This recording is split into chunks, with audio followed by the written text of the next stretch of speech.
Hello बच्चों, कैसे हो? चलो, कल कुछ पढ़ा था किसके अंदर? सैटेलाइट मोशन के अंदर, सही है। और एक लास्ट में एनर्जीज निकाली थी, याद होगा थोड़ा सा। उसी एनर्जी को आगे चलते हैं अपन। चलो आ जाते हैं अपनी कहानियों पर, वही घिसी-पिटी कहानियाँ। तो कल एक लास्ट में जब पूरी प्लानेटरी मोशन जो भी थी, सैटेलाइट मोशन सॉरी, ख़त्म करी थी, तो एनर्जीज निकाली थी, फिर बाइंडिंग एनर्जी के बारे में बातें करा था अपन ने थोड़ा सा। उसके बाद में लास्ट में था जियो स्टेशनरी सैटेलाइट, हिंदी में था भू स्थायी उपग्रह। याद है या भूल गए? कंडीशन क्या थी उसके लिए? एक ऐसा सैटेलाइट या उपग्रह जो अर्थ की सरफेस से कितनी हाइट पे हो? 36,000 किलोमीटर की हाइट पर हो। और इसका टाइम पीरियड फिक्स कितना होना चाहिए? 24 आवर। बताया था कारण भी, सारी कहानियाँ खत्म हुआ गई हो। तो लास्ट में एक छोटा सा एक सवाल दिया था आपको कि आपको सिर्फ बताना है क्या क्या होगा या क्या नहीं होगा। देखा ही नहीं होगा अभी तो वीडियो, क्या करें। फिर भी चलो करते हैं उसी सवाल को, फिर आते हैं आज वाली कहानियों पर। तो देखो, ये आपका क्वेश्चन दिया था मैंने। एक सैटेलाइट यहाँ पर है और एक सैटेलाइट यहाँ पर है, एक ही हाइट पर है। तो इनकी जो ऑर्बिटल स्पीड्स हैं वो अपन जानते ही हैं, इक्वल आनी ही आनी है। और ये बीच में अपनी जानते ही हैं, ये अर्थ, तो ये इसका क्या हो गया? सेंटर। ये कहा गया था कि अगर ये सैटेलाइट, जिनका मास भी आपको गिवन था, ये m है और दोनों का मास m है, ये मेंशन था कल के लास्ट वाले छोटे से क्वेश्चन में। हिंट दे रहा हूँ, शीट में है, करेंगे। तो ये पूछा गया था कि आफ्टर कोलिजन, अगर इनकी कोलिजन हो जाती है तो कोलिजन होने के बाद में इनकी कंडीशंस क्या क्या होंगी, ये आपको क्या करनी है? बतानी है। तो इसमें एक वर्ड आ रहा है बीच में, कोलिजन, टक्कर। आपने कई बार पढ़ा होगा टक्कर में कौन सा फिनोमिना काम में आता है? मोमेंटम कंजर्वेशन वाली कहानी। तो अगर इनका अपन इनिशियल मोमेंटम निकालें तो कितना आएगा तुम्हारे पास में? ये mv माइनस में ये mv, ये पीछे v0 और इधर भी ये v0, अपोजिट डायरेक्शन में, इसलिए v0। तो इनिशियल मोमेंटम कितना हो गया? 0। अब अगर फाइनल मोमेंटम की अपन बातें करें तो ये फाइनल मोमेंटम, जब ये कोलिजन कर जाएंगे आपस में तो इनका कंबाइंड मास कितना हो जाएगा? 2m। और ये कितना हो गया? 2m। अभी मान लिया कि जब ये कोलिजन कर गए, कहाँ पे? मान लीजिए यहाँ पर, तो मास कितना है? 2m। और इस कंडीशन में इनकी जो स्पीड है वो हो जाती है फॉर एग्जांपल v1। मुझे नहीं मालूम कितनी होगी, मैंने अज्यूम किया है कि v1 हो जाती है फॉर एग्जांपल। तो ये कितनी आएगी? 2m मल्टीप्लाई में v1, फाइनल मोमेंटम। समझो कुछ? Initial and final.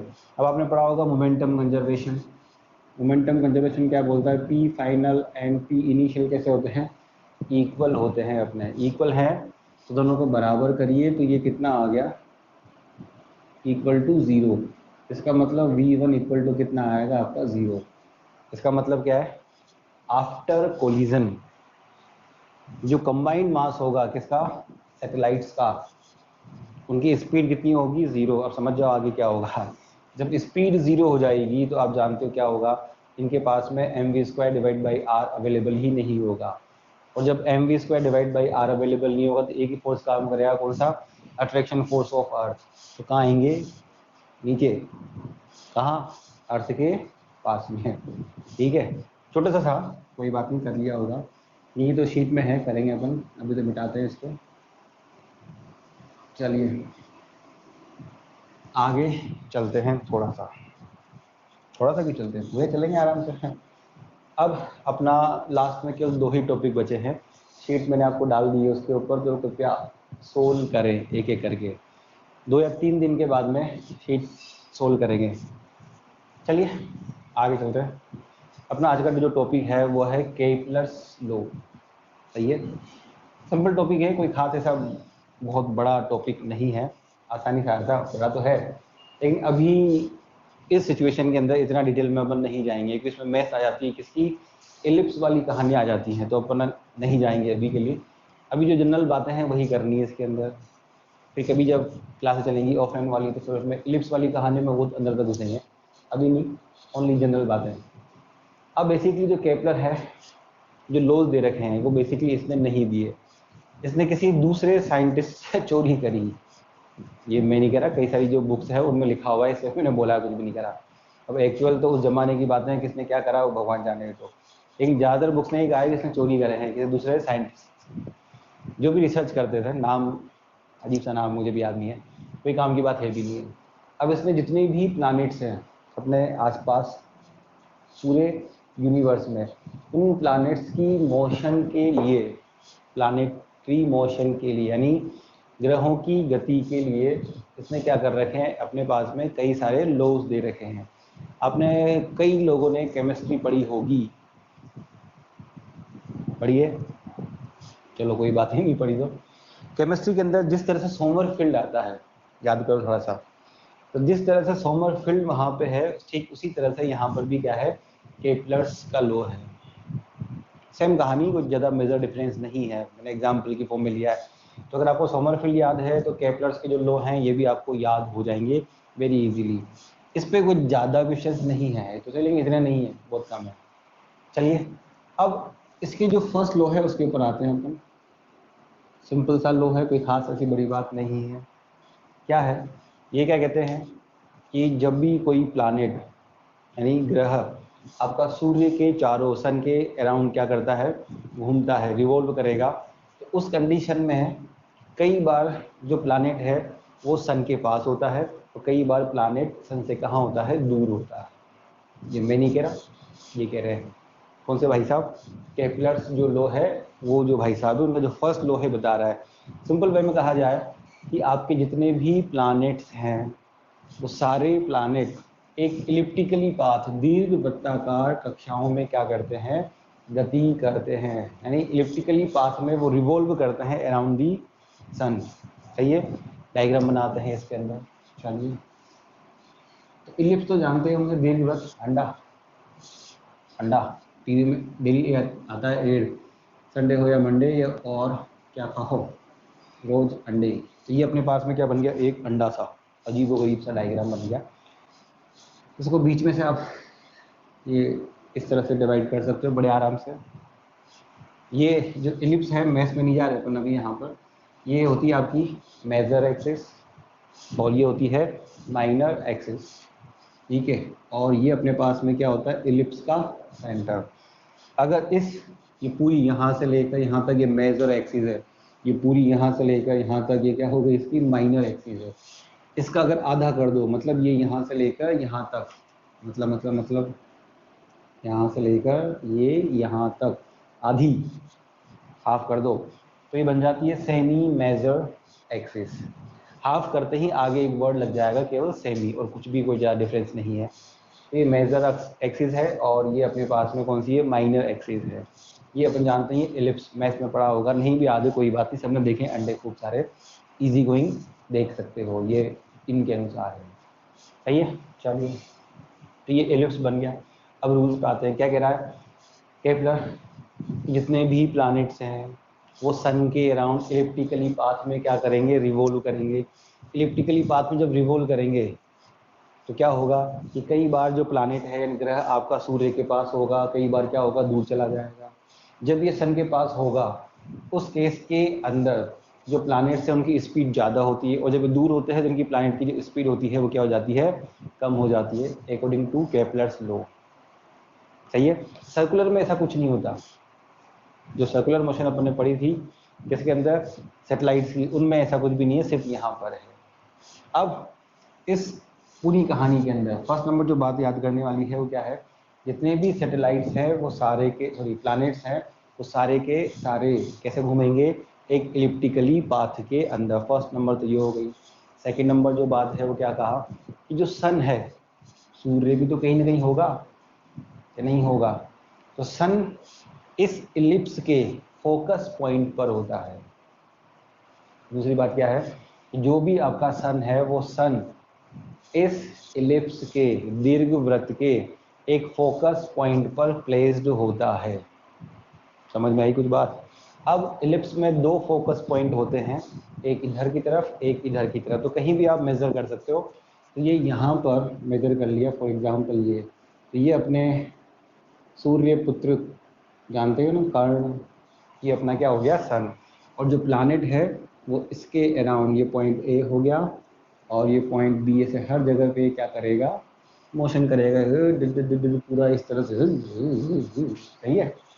ये इसके बेसिक रूल था फर्स्ट नंबर। अब आते हैं इसी में आगे थर्ड नंबर जो पॉइंट है इसका, फर्स्ट नंबर लो के अंदर, फर्स्ट नंबर लो क्या है, जितने भी प्लैनेट्स हैं किस में घूमेंगे, एक इलिप्टिकली पाथ में। सेकंड नंबर जो सन होगा वो कहाँ पे होगा, जो आपका इलिप्स होगा उस इलिप्स के फोकस पॉइंट पर प्लेस्ड होगा। इधर भी मान सकते हो इधर भी मान सकते हो, डिपेंड ऑन योर चॉइस। चले चलो आगे। थर्ड नंबर देखो क्या कहा कि जब आपका प्लैनेट यहाँ पे होगा, दिख रहा होगा इस जगह पर, तो इनके बीच की डिस्टेंस ये होगी, और जब प्लैनेट यहाँ पे होगा तो इनके बीच की डिस्टेंस कितनी आएगी अपनी, यहाँ से लेकर यहाँ तक। तो इस मोमेंट पर आपका जो अट्रैक्शन फोर्स होगा किसके ऊपर, प्लैनेट के ऊपर, वो कैसा होगा, मैक्सिमम इस पॉइंट पर। और यहाँ पर जो अट्रैक्शन फोर्स होगा ये होगा मिनिमम, मिनिमा छोटी माँ, इधर क्या होगा बड़ी माँ, उधर छोटी माँ हो जाएगी। इस मोमेंट के ऊपर यहाँ पर इस जगह पर अट्रैक्शन फोर्स ज़्यादा है तो आपकी जो स्पीड आएगी प्लैनेट की, ये भी क्या आएगी, मैक्सिमम। और इस जगह पर जो स्पीड आएगी वो आएगी मिनिमम। तो ये तुमको कैसे सपने में याद करो, attraction force he mv² divide by r को प्रोवाइड करता है। जब यही कम हो जाएगा तो उसको भी समझ जाओ कम होना पड़ेगा, तो बढ़ गया तो बढ़ना ही पड़ेगा, सही है। इस मोमेंट पर, इस पॉइंट पर स्पीड ज़्यादा है तो काइनेटिक एनर्जी क्या आएगी, मैक्सिमम, एंड जो पोटेंशियल एनर्जी आएगी वो अपनी आएगी मिनिमम। सिमिलर इसका उल्टा हो जाएगा, इस पॉइंट पर आपकी जो काइनेटिक एनर्जी है ये मैक्सिमम होगी, और इस जगह पर, सॉरी उल्टा लिख दिया मैंने, काइनेटिक एनर्जी मिनिमम होगी और पोटेंशियल एनर्जी ये कैसी होगी अपने पास में, ये मैक्सिमम। सही बात है। लेकिन टोटल अमाउंट ऑफ एनर्जी पढ़ चुके हैं कई बार, total amount of energy, potential energy plus kinetic energy always कैसी रहेगी, कांस्टेंट। ये बात तुम भी जानते हो, एनर्जी तो ऑलवेज कांस्टेंट रहनी ही रहनी है। अगर एनर्जी कांस्टेंट नहीं रहेगी तो प्लैनेट का क्या होगा ये पता है तुमको, वो कंटिन्यूस क्या करेगा, एनर्जी लॉस कहाँ गिरेगा, सब कहानियाँ बताया उधर कोड में पड़ी होंगी कई जगह पे। तो ये फर्स्ट लॉ है, 2 पॉइंट याद होनी चाहिए। फर्स्ट में बताया मैंने भी थोड़ी देर पहले, कौन सा वाला बताया, याद करो, प्लैनेट इलिप्टिकली पाथ में रिवॉल्व करते हैं, पहली चीज जो आप लिख सकते हो या रिमेंबर रख सकते हो। सेकंड नंबर, जो सन होता है वो उस इलिप्स की फोकस पॉइंट पे होता है। इलिप्स में कितने फोकस होते हैं, 2, एक इधर भी होता है एक इधर भी, किसी पर भी आप एज्यूम कर सकते हो। फिर तो ये छोटी मोटी बातें हैं जो याद होनी चाहिए।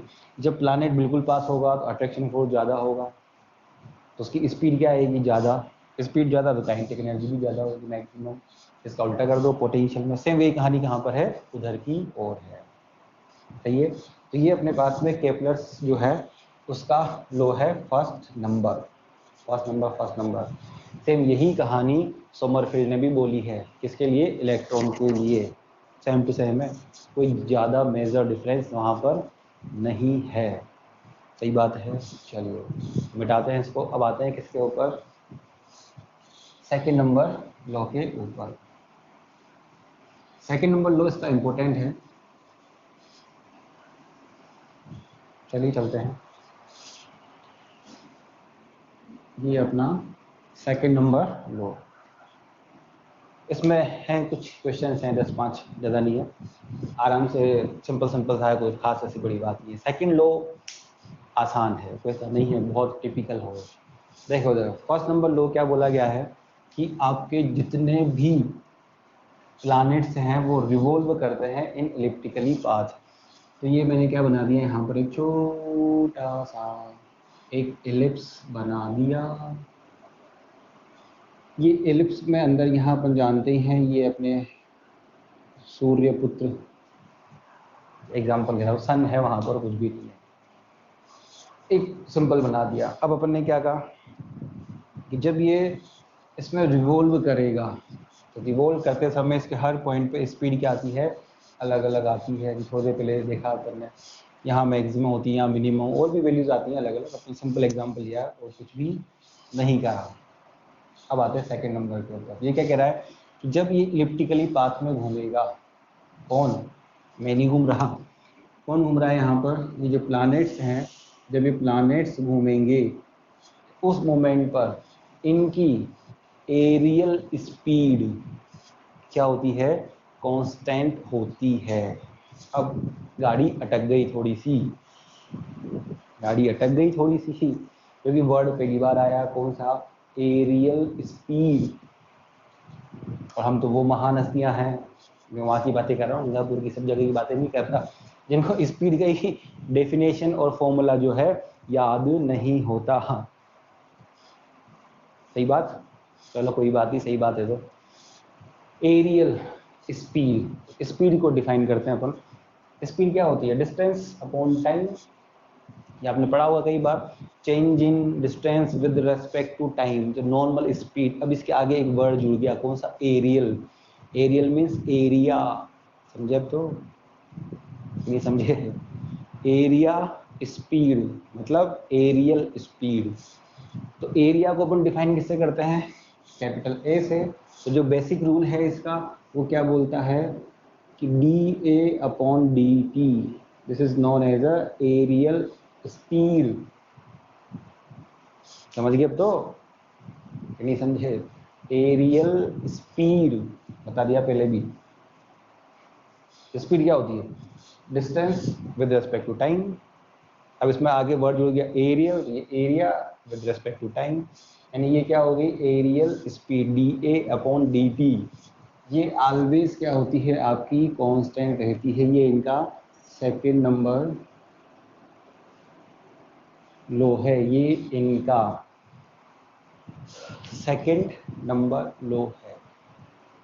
समझे कुछ कि नहीं समझे, सेकंड लो है, ये सिंपल सा है, D A upon D T equal to क्या है, कांस्टेंट। इसी को बोलते हैं अपन एरियल स्पीड। इसका मतलब क्या है कि जब प्लैनेट इलिप्टिकली पाथ में क्या करेगा, घूमेगा घूमेगा घूमेगा, तो घूमते समय इक्वल टाइम के अंदर आपका जो एरिया है वो क्या रहेगा, कांस्टेंट। चलो इसी बात को अलग तरह डिफाइन करते हैं। ये इस सेकंड का फर्स्ट नंबर है, सेकंड नंबर पे आते हैं इसी के अंदर, जो इसी को डिफाइन करते हैं। इसका मतलब ये है कि जब प्लैनेट इलिप्टिकली पाथ में घूमेगा तो ये घूमते समय, इसका मीनिंग निकाल रहे हैं अपन, कुछ भी नहीं कर रहे, इक्वल एरिया इक्वल टाइम में क्या करेगा, पास करेगा। इसका मतलब अगर आपके पास में T1, अभी करते हैं इसको डिस्क्राइब अपन, इक्वल है, तो आपका जो एरिया पास होगा वो भी कितना होगा, इक्वल होगा। ये इनका इसी को लिखने का एक तरीका है और कुछ भी नहीं है। क्या कहा है, D upon D T constant उन्होंने कहा है, एरियल स्पीड क्या रहेगी, कॉन्स्टेंट रहेगी।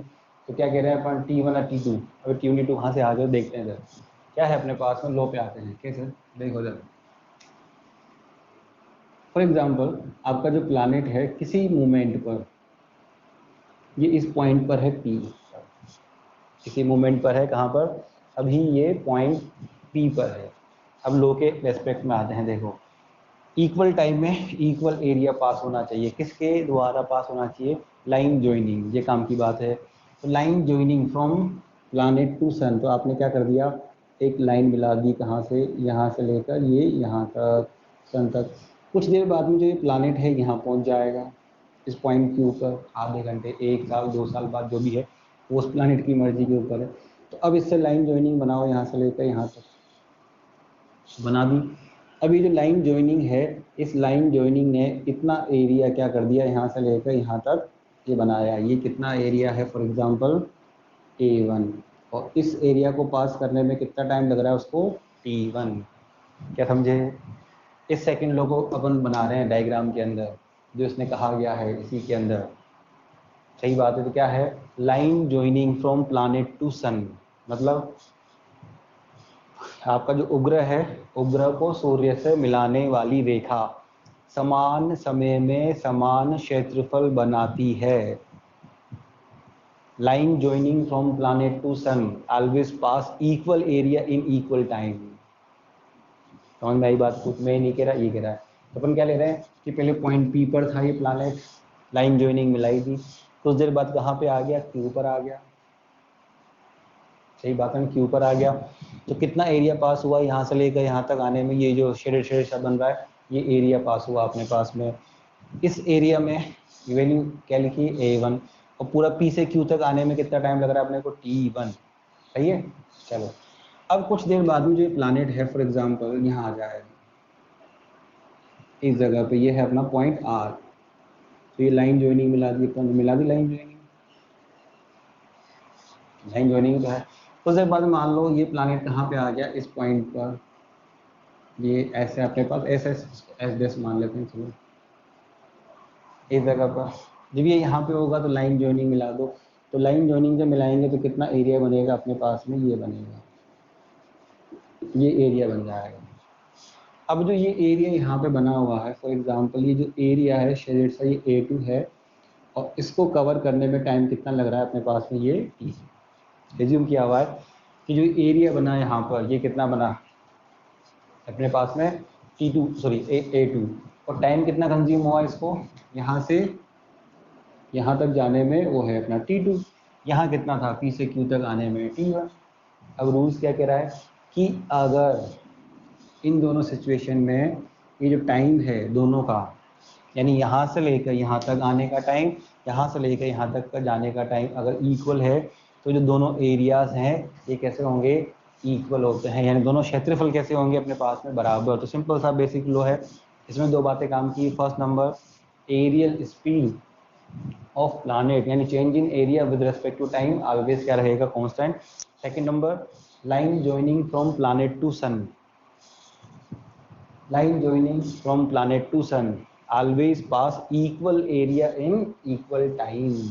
तो टाइम इक्वल होने पर आपका जो एरिया है ये कैसा रहेगा, इक्वल रहेगा। इस पर कई बार अपने क्वेश्चंस आ चुके हैं एग्जाम के अंदर, सिंपल सा क्वेश्चन बनता है, ठीक है। तो लॉज याद होने चाहिए, लिख सकते हो आप कॉपी के अंदर, आपके पास सब कुछ है आजकल जो है। फर्स्ट नंबर क्या बोला, areal speed change in area with respect to time क्या रहेगा, constant. Second number, equal time में इक्वल एरिया क्या करेगा, पास करेगा, कौन करेगा, line joining from planet to sun. ये दो बातें इसकी थी। अब इसके ऊपर जैसे जो अभी तक क्वेश्चन पूछे एकदम बहुत सारे, एक फेमस के बारे में बातें कर रहे हैं कि जो फेमस क्वेश्चन है अपने पास में उसके बारे में अपन बातें करते हैं।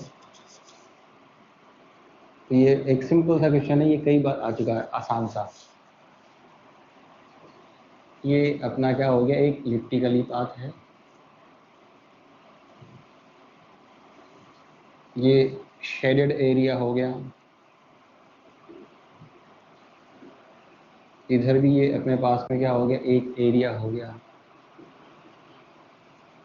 जो किसने, प्लैनेट ने क्या कर रखा है, पास कर रखा है, ये अपना वही शेडेड एरिया। ये एरिया है A1, और ये जो एरिया है अपने पास में कितना है, A2।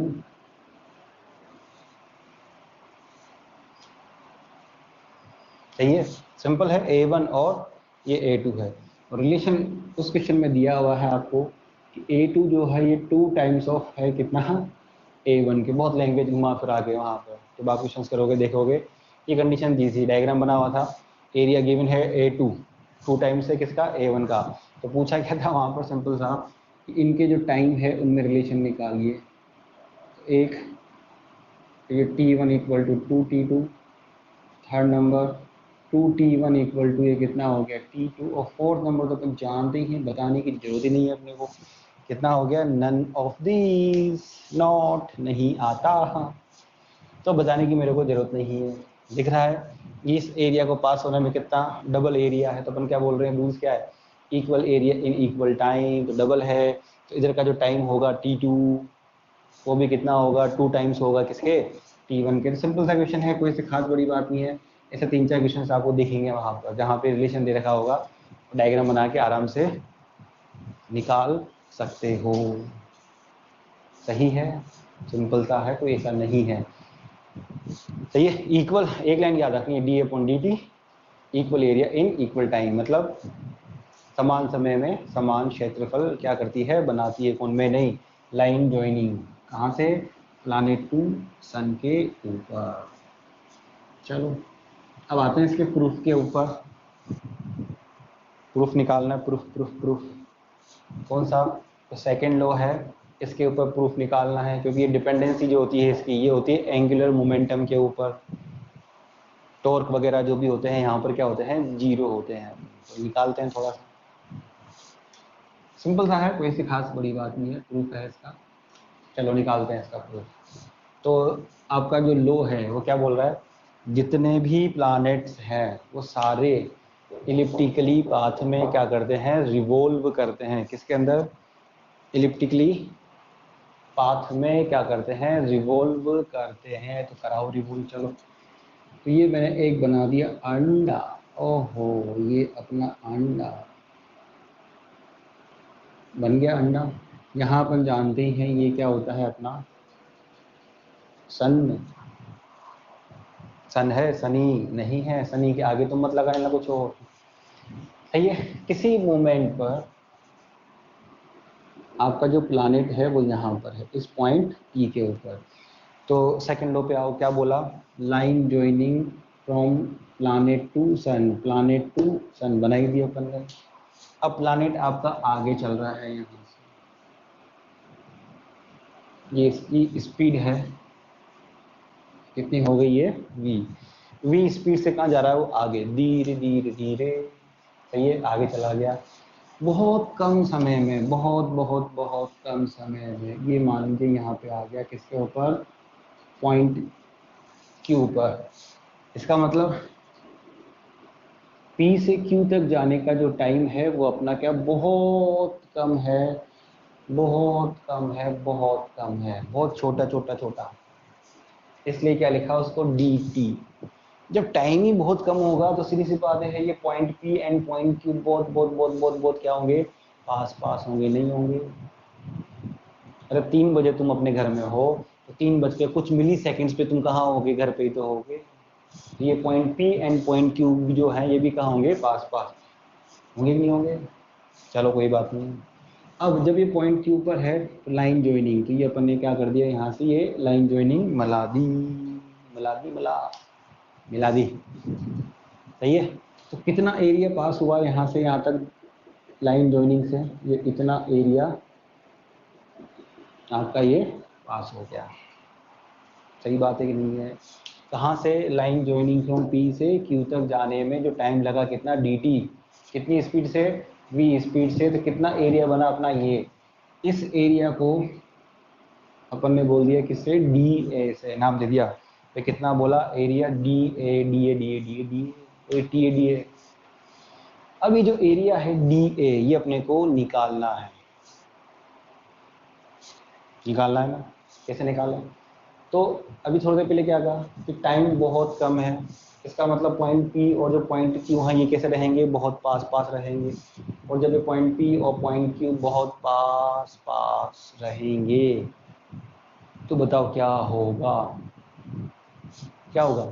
इसको एज अपन स्ट्रेट लाइन मान सकते हैं, मान सकते हैं ना, बहुत पास पास है यार।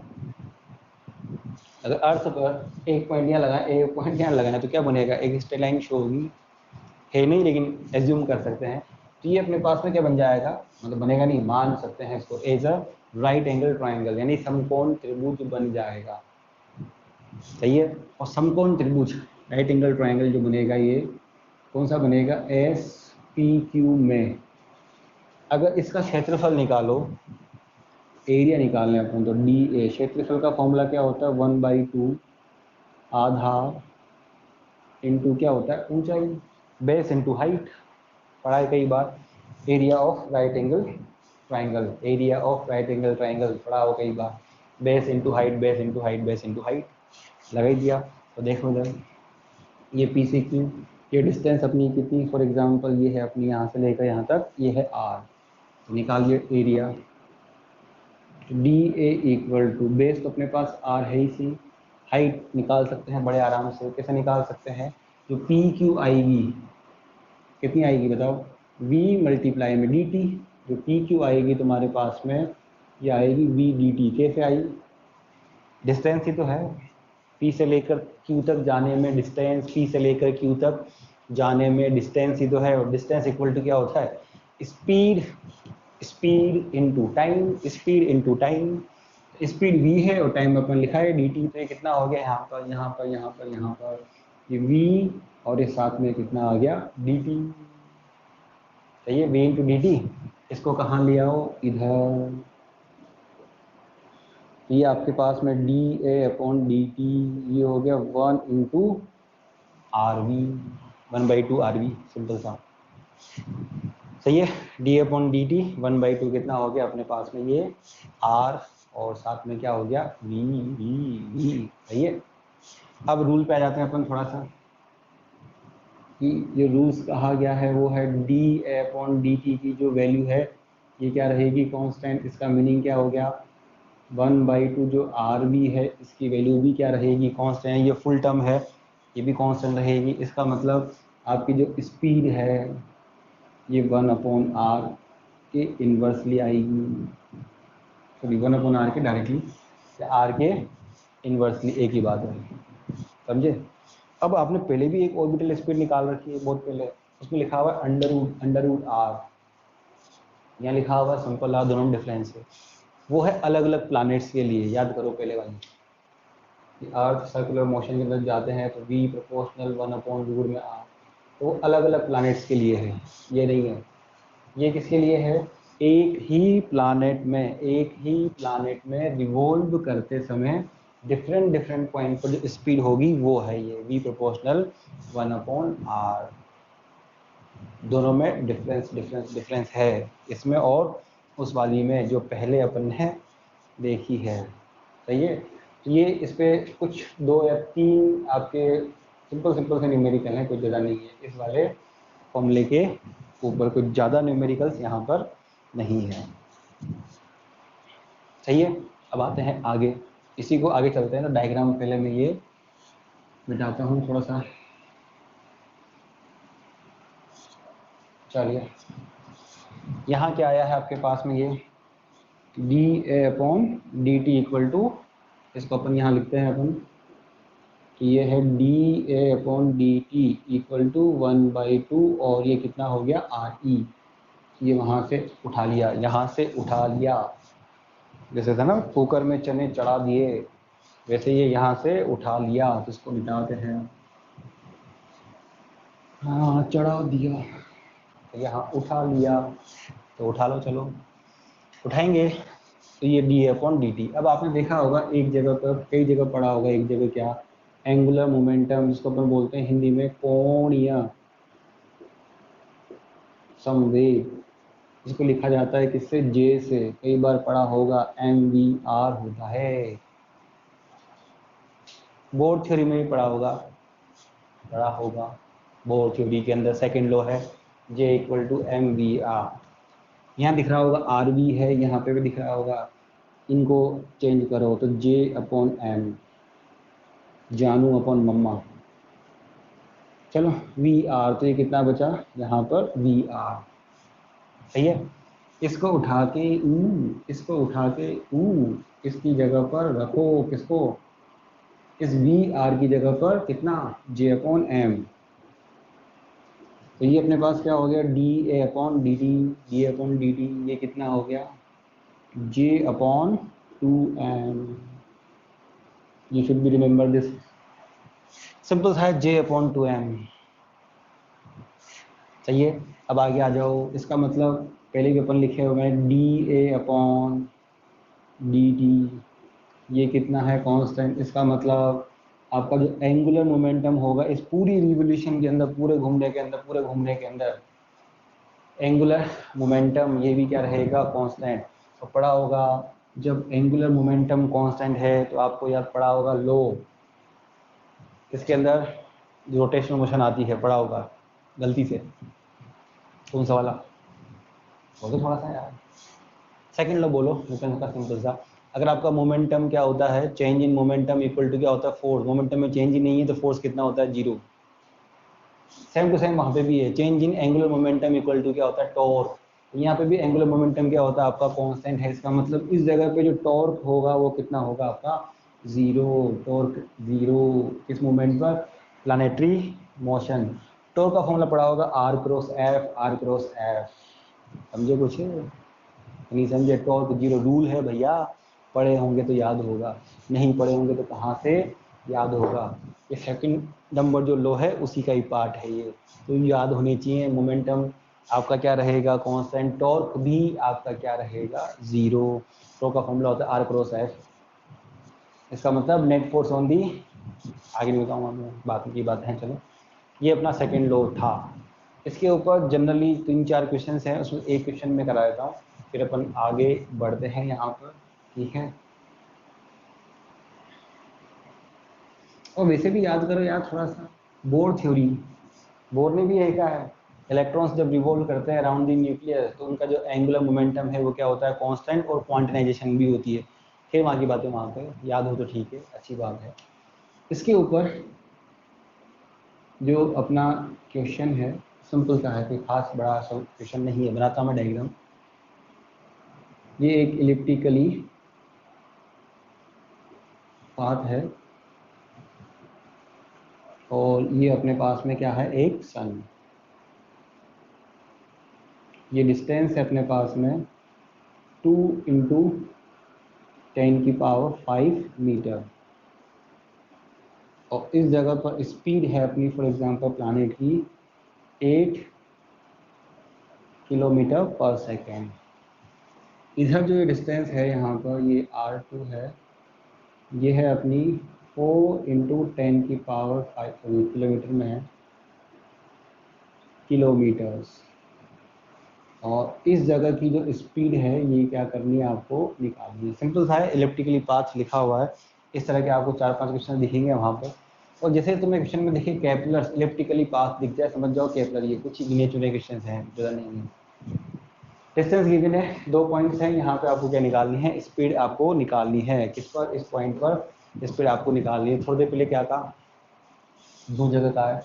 एक तो ये कहा है कि स्पीड आपकी लिखा है कहीं एक जगह, एक तो लिखा हुआ है कि स्पीड 1/r होती है, अभी लिखा है थोड़ी देर पहले कैपलर्स लॉ के अंदर, उधर कोने में, नहीं तो वीडियो को आगे पीछे करके देखो। v प्रोपोर्शनल में कितना है, 1/r लिखा है। इसको यूँ भी तो मेंशन कर सकते हैं अपन, v1r1 = v2r2। यही तो बात है यार, सही है। क्या निकालना है आपको, v2 निकालना है। तो ये v1r1 ये कितना हो जाएगा, r2।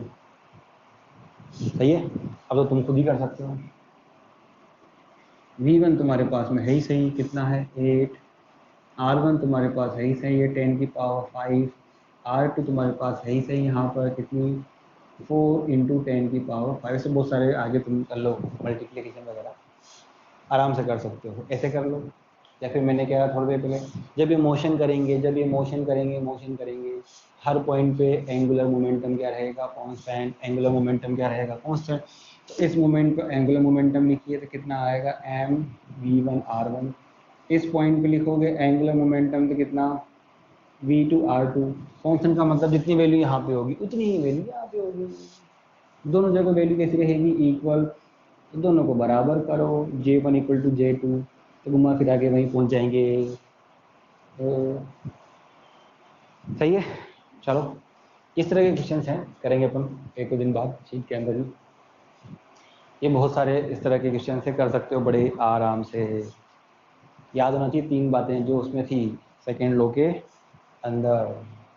चलिए, अब आते हैं लास्ट 3rd नंबर लॉ के ऊपर, आज का लास्ट मतलब 3rd नंबर लॉ तो सिंपल सा है।